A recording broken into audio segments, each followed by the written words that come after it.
This is Middle East Brief with Avi Kaner, your daily intelligence update on what actually matters.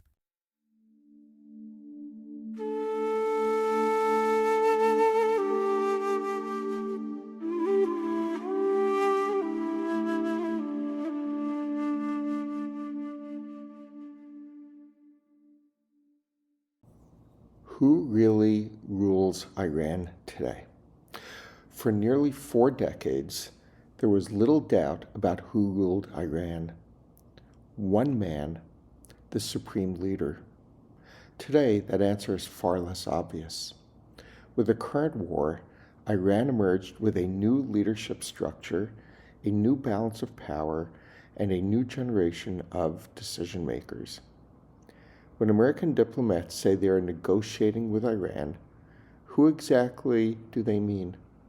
The president, the foreign minister, the supreme leader, the Revolutionary Guards?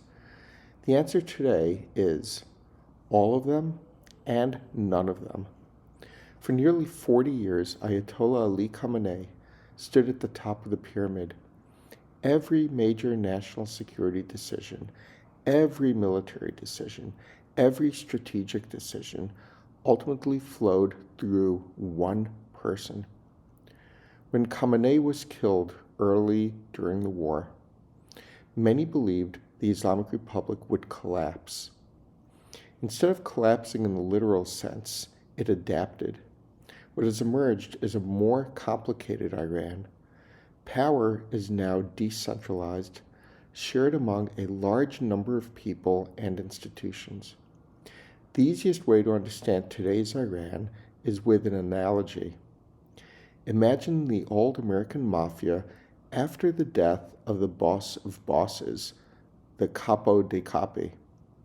The organization doesn't disappear. Instead, the individual families become stronger.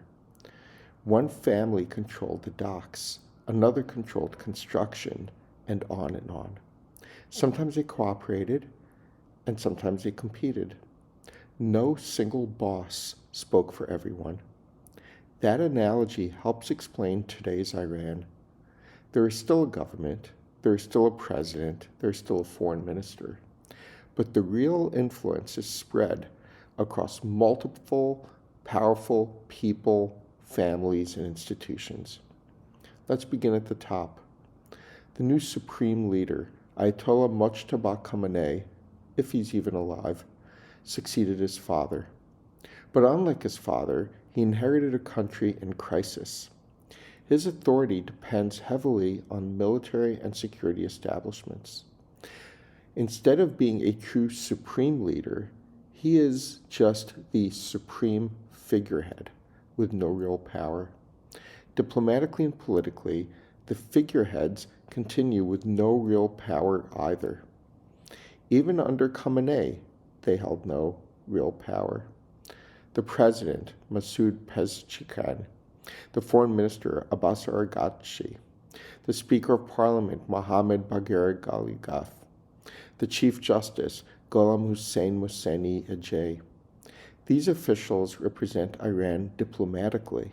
They run ministries. They oversee domestic governance. But this country's security establishment now plays the role in strategic decision-making.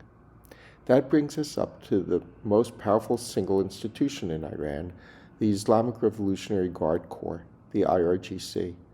The IRGC is not simply an army. It is simultaneously a military, an intelligence service, a cyber force, a missile command, a foreign expeditionary force, a domestic security organization, and one of the largest economic organizations in the Middle East. Its new commander, General Ahmed Vaidi, the commander of the Quds Force, General Ismail Qani, the Secretary of the Supreme National Security Council, Mohammad Bagher Zolgadar, former IRGC commander and senior advisor, Mohsen Rezai, Intelligence Chief Hossein Taib, Commander of the Khatam al-Aniba Central Headquarters, Ali Abdullahi, Veteran security figures such as Ali Shamkhani, despite changes in formal office over time, continue to be regarded as influential voices within Iran's national security establishment. Now let's talk about control of the economy, resources, and money. Many people imagine Iran's economy works like France, Germany, Japan, or any other country, but it doesn't. Large sections of Iran's economy operate through massive foundations and control.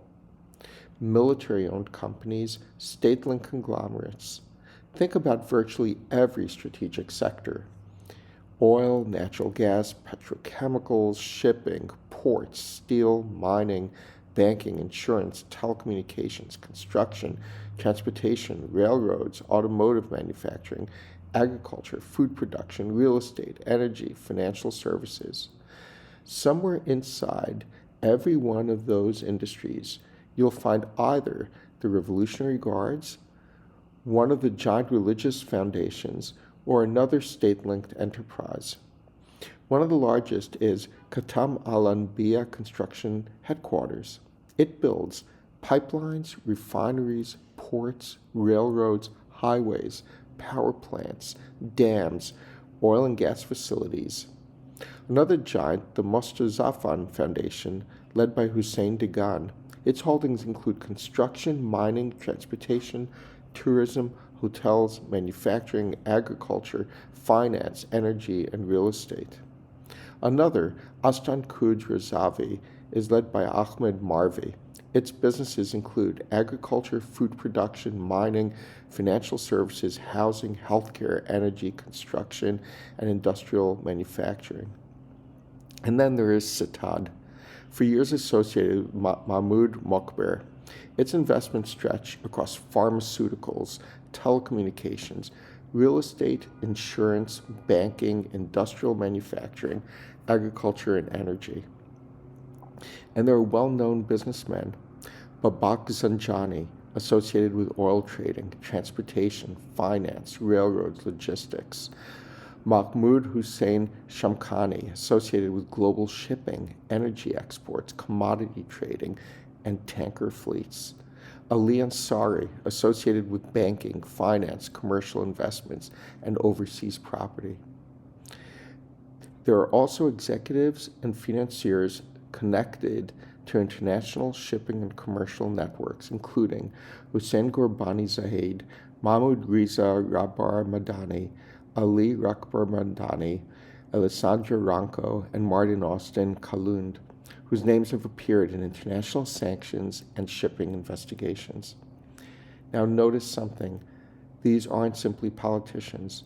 They aren't simply businessmen. They aren't simply generals. Iran's political, military, religious, and economic systems are deeply intertwined. That makes negotiations extraordinarily difficult. Imagine sitting across the table from Foreign Minister Abbas Araghchi. He may genuinely want an agreement. But what does General Ahmed Vaidi think? What does Ismail Khani think? What do the Revolutionary Guards think? What does the Supreme National Security Council think? What do the major economic foundations think? What do the business leaders of each of these economic empires think? For decades, foreign governments negotiated with the knowledge that one man was able to make and adhere to decisions. Today, they negotiate with an ecosystem of generals, politicians, religious institutions, security officials, economic foundations, industrial conglomerates, and powerful mafia-like networks. Iran has unquestionably become far more complex and resilient in a way. So, who has the power to say yes? Well, the answer is the person sitting across the table. But who has the power to force Iran to adhere to any agreement? The answer is no one person. Maybe a new boss of bosses will emerge over time. Maybe a powerful IRGC leader will emerge who will assume command. Maybe the Iranian people will finally rise up and reclaim their country. But until that happens, Iran's mafia-like power brokers will continue to solidify their own positions, power, money, and control. This is Middle East Brief with Avi Kaner. If you want clarity, not noise, follow and share. Continue the conversation on X at Avi Kaner. Back tomorrow